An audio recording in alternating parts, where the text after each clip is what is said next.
Welcome or welcome back to my channel.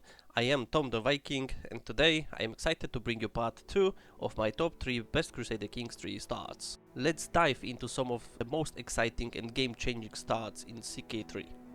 For the first ruler, we need to start our game in 867 in the county of Rogaland, and we are going to play as Drottin Hrolfr of Rogaland, which is historical Rollo character. If you would have watched Vikings, the series, then you would know that Rollo, at least in the movie, was a brother of Ragnar Lodbrok, which is not historically accurate. So if you are willing to start as lustful, arrogant, brave and a very strong Viking warrior of the House of Normandy, then this is a good start for you. Even before unpausing the game, you got a choice to make. The Rollo's tale. Because historically, the Rollo's past is not 100% sure yet. Nobody found any evidence that he was born in Norway, Denmark or anywhere else. This is the choice which you have to make before you're actually going to play as Rollo. You can choose to be of dynasty of Afmore. You will still gain the Vision of Normandy, which will give you some bonuses to diplomacy, martial, monthly prestige, faith conversion cost, and Christian opinion, plus 10. I don't like Christians, but as a Rollo, that's what you need to do in future. You can choose to be of Afasge dynasty. This will actually relocate you to Fylke of Lolland Falster, which is county in the Zealand, in the Denmark. And you will become a vassal of King Sigurd, one of the sons of Ragnar. Or you can choose to be of Dynasty of Ganger, which will randomly place you on the map. Well, randomly. You will have 50% to remain where you are already, which is the Rogaland, or 50% of becoming a vassal of King Sigurd. To be honest, you also have a fourth choice, which I wouldn't recommend to choose, as you will lose the aspiration to settle in the Normandy, and you will also lose the Vision of Normandy bonuses, which is not worth to lose. They are quite nice, especially at the beginning of the game.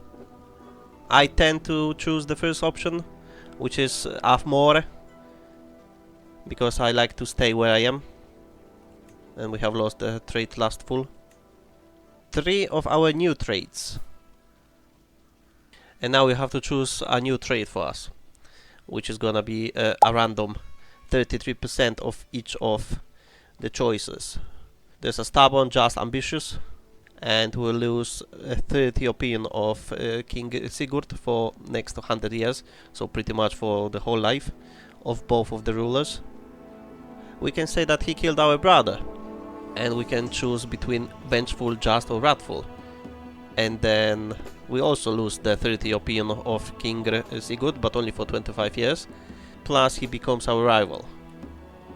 Another option is after converting to Christianity, because you can choose between calm, forgiving and compassionate. So you will become like a pussy Viking.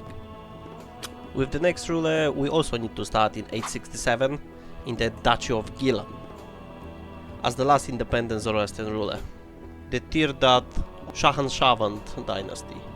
The main issue is that everyone around us is a Muslim ruler, and because we are Zoroastrian, nobody likes us. Even creating alliances, like looking for a wife, will be a problem, because the highest alliances which we can get will give us only 480 troops, which is nothing in comparison to the power of Abbasid Empire, almost 5,300 of troops. Still, let's take this alliance. Even with the little alliance which we just made through the marriage, we are still very little in comparison to other rulers. But there is a solution. The main goal as Zoroastrian ruler is to become a Saoshyant, which will give you and your dynasty quite nice bonuses, as you can see. But before you become Saoshyant, you need to control all of the Persian Empire, which is not going to be an easy task. Additionally, you don't have much gold, so you will not be able to hire any mercenaries. Technically, you could swear fealty to the Abbasid Empire, but because they do not like you to stay as Zoroastrian, you need to convert to the Muslim religion. And I'm telling you, you don't like that, because that's not the path you should choose. At least I wouldn't choose it. Better is to choose the harder path and become a vassal of the Tahiri kingdom and still praise the same god. Just like that. Now we are overwhelmed by stress, but it's fine. We'll get rid of it. Because our ruler is not the best at anything, pretty much each of his stats is below 10, we have to choose wisely which path we want to go. Because we'll need to conquer all of this land on here, I would choose the martial lifestyle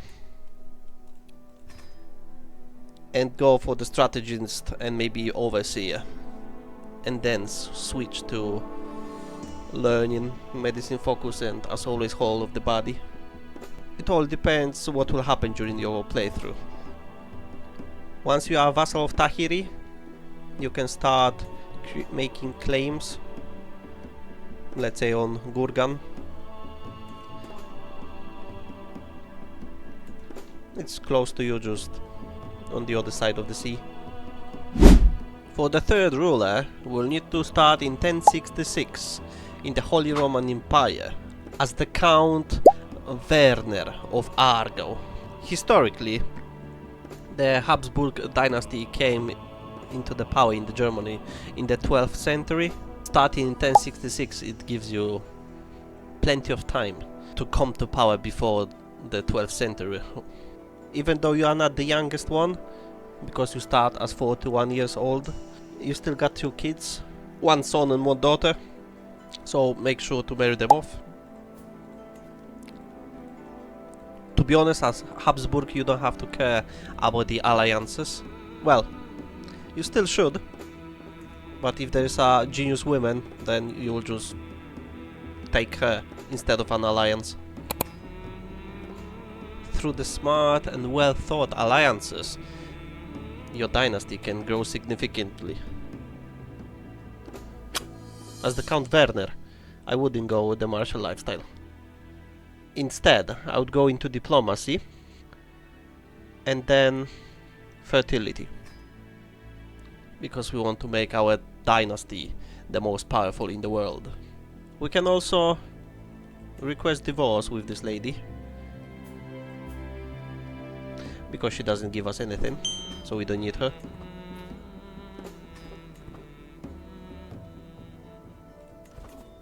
Divorce granted, and now we can make a proper alliances with Bohemia.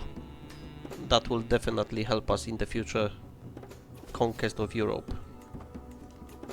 Of course, through the marriage, never through the war.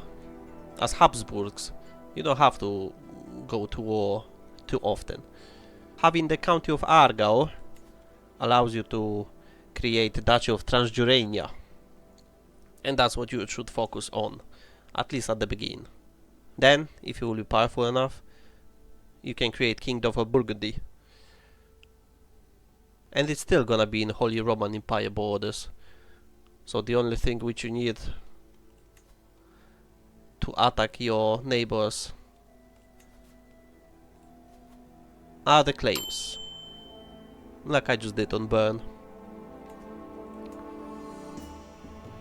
You are definitely not the most powerful vassal in the Holy Roman Empire, but through the alliances, you will easily become one of them.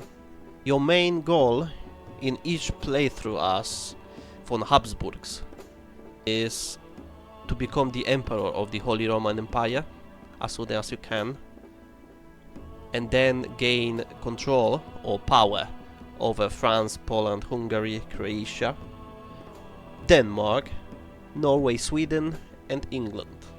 And then you can conquer the Spain as a cherry on the top of your cake. If you have enjoyed this video, please leave a like and subscribe to my channel, and I'll see you in the next video. Skål!